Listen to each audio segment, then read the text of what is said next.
വയനാട് മൂന്നാനക്കുഴിയിൽ കടുവ കിണറ്റിൽ വീണു. കാക്കനാട് ശ്രീനാഥിന്റെ വീട്ടിലെ കിണറിലാണ് കടുവ വീണത്. വനംവകുപ്പ് ഉദ്യോഗസ്ഥർ സംഭവ സ്ഥലത്തെത്തിയിട്ടുണ്ട്. മുഹമ്മദ് ഷെയ്ദ് വിവരങ്ങൾ നൽകും. ഷെയ്ദ്, കുറച്ച് മണിക്കൂറുകളായി ഇപ്പോൾ കടുവ കിണറ്റിൽ വീണിട്ട് ഇനി കടുവയെ പുറത്തെത്തിക്കാനുള്ള ശ്രമം എങ്ങനെയാണ് നടക്കുന്നത്? അവിടെ എന്താണ് ഇപ്പോൾ സംഭവിച്ചുകൊണ്ടിരിക്കുന്ന കാര്യങ്ങൾ? എങ്ങനെയായിരിക്കും ഈ ദൗത്യം?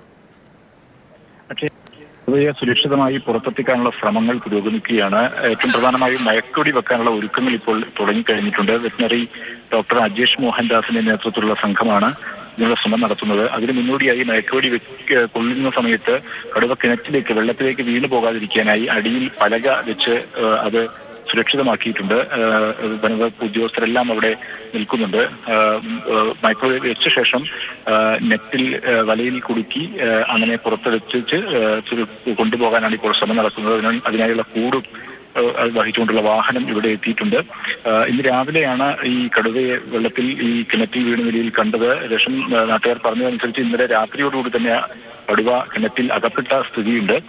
വലിയ ഒരു 15 അടിയോളം ആഴമുള്ള കിണറാണ്. അതിൽ 5 അടിയിലധികം വെള്ളമുണ്ടെന്നാണ് നമുക്ക് മനസ്സിലാക്കുന്നത്. അതുകൊണ്ട് തന്നെ വെള്ളത്തിലേക്ക് ഇപ്പോൾ വെള്ളത്തിന് പുറത്ത് ഒരു പടവിലാണ് കടുവ നിൽക്കുന്നത്. ഏകദേശം ഒരു രാത്രിയും മുഴുവനും ഇപ്പോൾ പകൽ ഈ സമയം വരെ മയക്കുവെടി വെച്ചതിന് ശേഷം വന്യമൃഗങ്ങൾ പലതും ചാകുന്നു, അവർക്ക് ജീവൻ തന്നെ നഷ്ടമാകുന്നത് നമ്മൾ കണ്ടിട്ടുണ്ട്. അപ്പോൾ ഇവിടെ ഈ കടുവയുടെ ആരോഗ്യാവസ്ഥ ഓക്കെയാണോ? കാര്യങ്ങളിലുള്ള വിശദമായ പരിശോധനയാണ് ഇപ്പോൾ കുറച്ചു സമയമായി വെറ്റിനറി ഉദ്യോഗസ്ഥന്മാരുടെ നേതൃത്വത്തിൽ നടത്തിക്കൊണ്ടിരിക്കുന്നത്. പ്രാഥമികമായും അങ്ങനെ മയക്കുവെടി വെക്കാനുള്ള ഒരു സാഹചര്യമാണ് ഉള്ളത് എന്നവർ വിലയിരുത്തിയിട്ടുണ്ട്.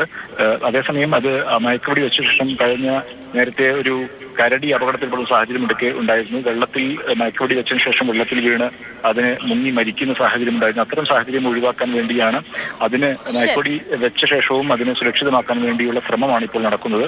അല്പസമയത്തിന് തന്നെ മയക്കുവെടി വെക്കുമെന്നാണ് നമ്മൾ മനസ്സിലാക്കുന്നത്. ശരി, മുഹമ്മദ് ഷെയ്ദ് വയനാട്ടിൽ നിന്ന് വിവരങ്ങൾ നൽകിയത്.